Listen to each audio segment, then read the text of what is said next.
وعلیکم ورحمۃ اللہ وبرکاتہ۔ سامعین، کچھ خبریں ہم آپ لوگوں کے سامنے آج لے کر کے حاضر ہوئے ہیں۔ آپ لوگوں کو معلوم ہے کہ دارالعلوم دیوبند کے اندر کچھ پرانی عمارتیں ابھی بھی موجود ہیں، لیکن ان عمارتوں میں ایک سب سے پرانی عمارت، ایک دروازہ جس کو باب الظاہر کہتے ہیں، اس کے بارے میں بہت سارا کچھ ہم نے پہلے سنا تھا کہ وہاں پر جنات وغیرہ کے بچے رہتے ہیں، تو کبھی سنا تھا کہ اس میں کوئی ایسی مخلوق رہتی ہے، یعنی وغیرہ وغیرہ لوگ اپنے اعتبار سے اس کے بارے میں باتیں کرتے تھے۔ لیکن جب 2016 میں جب دارالعلوم دیوبند پہنچا، 2018 تک میں وہاں جب 2 سال رہا، تو ان 2 سالوں میں باب الظاہر میں کئی مرتبہ جانا ہوا۔ پتہ چلا کہ وہ ساری باتیں صرف باہر تک ہی ہیں، سچائی سے اس کا کوئی تعلق اور لینا دینا نہیں ہے۔ وہ باب الظاہر دراصل افغانستان کے بادشاہ شاہ ظاہر نے بنوائے تھے، اسی لیے ان کے نام پر ہی وہ دروازہ باب الظاہر آج بھی موجود ہے۔ لیکن ان دنوں اس کی عمر 86 سے 87 سال ہو گئی ہے۔ 86-87 سال عمر ہونے کی وجہ سے وہ بلڈنگ، وہ عمارت اب کمزور ہو گئی ہے، اور اس بار چونکہ بارش بہت زیادہ ہو رہی ہے تو بھاری بارش کی وجہ سے اس کے کچھ حصے ڈھہ کر گر گئے ہیں۔ اب دارالعلوم دیوبند کے انتظامیہ نے یہ فیصلہ کیا ہے کہ اس باب الظاہر کو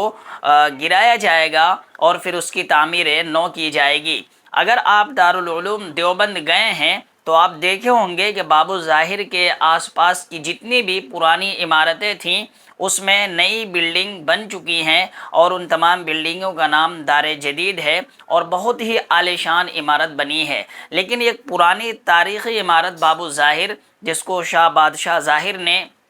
اپنے ساری چیزوں سے بنوایا تھا، وہ ان کے علامت کے طور پر موجود تھا، لیکن اب چونکہ کمزور ہونے کی وجہ سے اس عمارت کو گرا کر اس کی بھی تعمیر نو کی جائے گی۔ اب پھر اس کا نام باب الظاہر ہی رہے گا یا پھر کوئی دوسرا اور نام پڑے گا، وہ تو پتہ نہیں، وقت آنے کے بعد ہی پتہ چلے گا، بننے کے بعد۔ اسی باب الظاہر کے بارے میں ایک واقعہ اور بھی مشہور ہے جو ہم آپ کو سنانا چاہتے ہیں، کہ جس وقت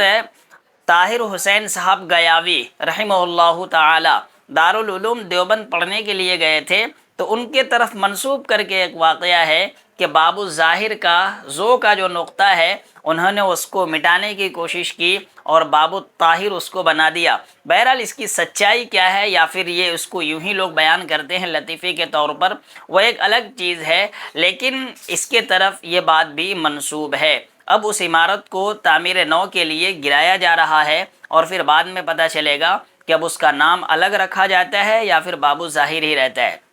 دوسری بڑی خبر، آپ لوگوں کو ہم نے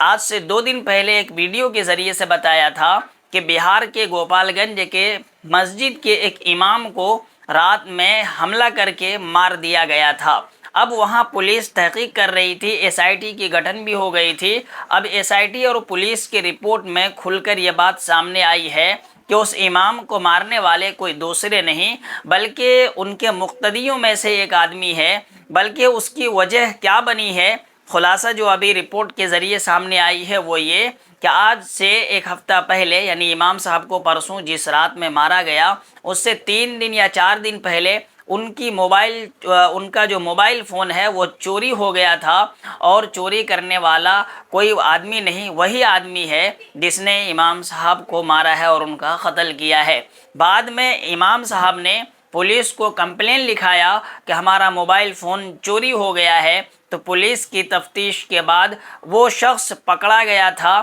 جس نے موبائل چوری کیا تھا، اور پھر بعد میں جس رات امام صاحب کا قتل ہوا اس کے اگلے دن گاؤں والوں نے پنچایتی رکھی تھی کہ پنچایت بیٹھ کر کے فیصلہ کرے گا کہ آخر اس کو کیا سزا دی جائے، اس نے امام کے فون کو چوری کیا ہے۔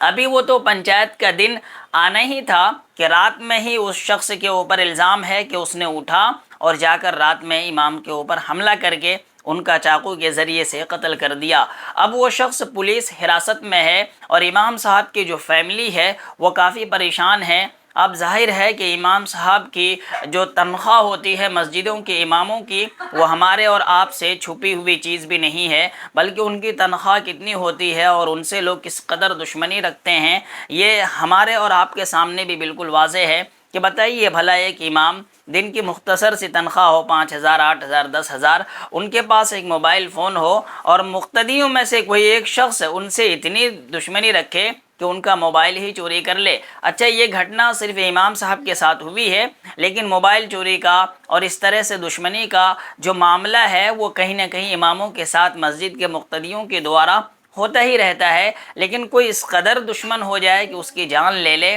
یہ پہلی نہیں بلکہ دوسرا شاید واقعہ ہے جب تک ہم سوشل میڈیا پہ کام کر رہے ہیں۔